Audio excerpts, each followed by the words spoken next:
Hello বন্ধুরা, রিম্পাস daily ব্লগে তোমাদের সকলকে স্বাগত জানাই। দিনটা ছিল 12ই মে।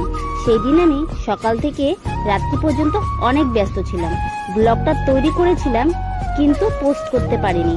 আজকে বসে পড়েছি ভয়েস ওভার দিতে। তো অনেক ব্যস্ততার মাঝেও আমি ব্লগটা করতে পেরেছি, এটাই অনেক। তো সকালবেলা যা কাজ থাকে সব সেরে সেদিন আবার আমি আগেভাগেই স্নান করে নিয়েছিলাম। তো স্নান সেরে চলে গেছিলাম রান্নাঘরে গিয়ে সর্বপ্রথম বসিয়ে দিয়েছিলাম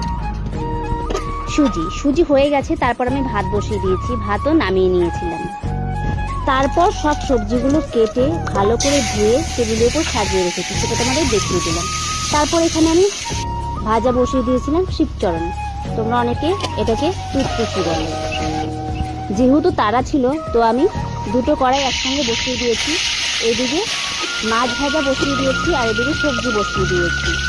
আর তারই মাঝে আমি সুজি খেয়ে নিচ্ছিলাম, প্রচণ্ড খিদেও পেয়েছে। আর কিসের তাড়া ছিল সেটা তোমাদেরকে বলি। সেদিন ছিল আমার মেহেন্দি পরানোর কাজ, আর রাত্রের দিকে ছিল ট্রেন, আমরা যাব কামাখ্যা গুয়াহাটিতে। এর জন্য তোমরাই ভাবো, একদিকে মেহেন্দির কাজ যেটা আমাকে কমপ্লিট করে তারপর 11টা 15তে ট্রেন ধরতে হবে।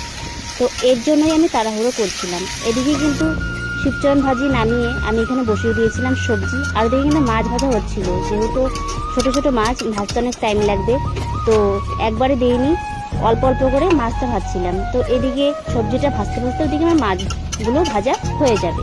তো এই দেখো মাছগুলো ভাজা হয়ে গেছে। তো কড়াইয়ের মধ্যে আমি জিরে ফোড়ন দিয়ে শুকনো লঙ্কা ফোড়ন, তারপর পেঁয়াজ কাঁচা লঙ্কা দিয়ে ভাজা ভাজা করে সবজিগুলো দিয়ে দিয়েছিলাম। সবজি দিয়ে ছোটো মাছের পাতলা ঝোল, আর এদিকে সবজিটাও হয়ে গেছে, নামিয়ে নিয়েছি।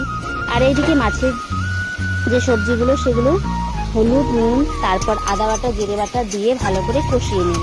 কষানো হয়ে গেছে, এখন দিয়ে দেবো পরিমাণ মতো জল দিয়ে জলটা যখন ফুটে আসবে তখন দিয়ে দেবো ভেজে রাখা মাছগুলো দিয়ে কিছুক্ষণ টকবক করে নিয়েই রেডি আমার ছোটো মাছের এই পাতলা ঝোলটা।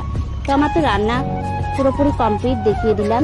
এখন এদিকে বাইরের ওয়েদারটাও খুবই খারাপ, ঝিরিঝিরি বৃষ্টি পড়ছিল, এই দেখো।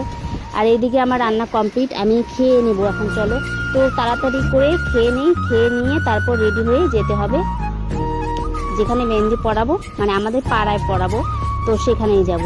তো সেখানে গিয়ে আমি অনেকক্ষণ বসেছিলাম, 4টার থেকে পড়ানোর কথা ছিল। তো আমি সেইখানে গিয়ে ওয়েট করছিলাম, যেহেতু যাকে মেহেন্দি পরাবো সে শ্যুট করতে গেছিলো, ফটোশ্যুট। তারপর আমি বাড়িতে ওয়েট করছিলাম, কিছুক্ষণ ওয়েট করার পর তারপর 6:30 থেকে মেহেন্দি পরানো শুরু করেছিলাম। আর আমার মেহেন্দি পরানো কমপ্লিট হয়েছে 9টায়।